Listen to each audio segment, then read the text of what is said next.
Welcome to Texas Children's Sleep Disorders Center Annual Conference 2026.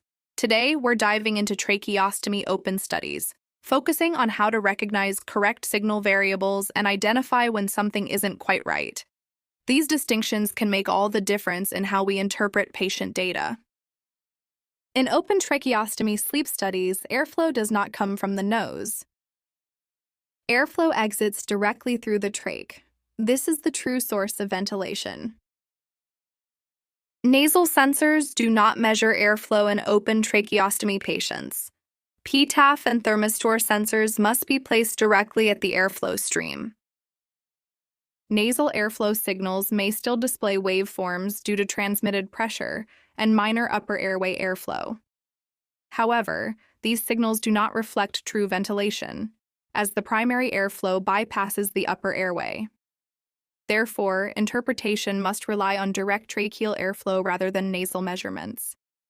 Duplicating PTAFs does not create a second airflow signal.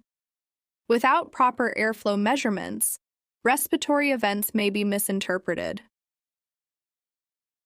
As we can see in this image, two PTAF signals are displayed.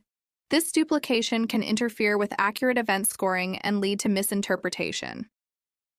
If we pay close attention to the flow signals, the PTAF signal has a mountain with a slight plateau and a steeper drop. This is the expected waveform look of the PTAF signal. The thermistor signal should have more of a rolling hills or ocean waves shape. As shown in this image, event classification can be misinterpreted. Because both PTAF and airflow signal measure the same variable, we cannot reliably distinguish apneas from hypopneas. Without a true thermistor signal, apnea classification becomes less reliable. Two PTAFs add redundancy. Redundancy does not create clarity. Complementary data does. In this image, we can see how the diff flow or thermistor is showing the expected rolling hills or ocean waves waveform. Independent airflow signals, both PTAF and thermistor, are required for accurate apnea confirmation.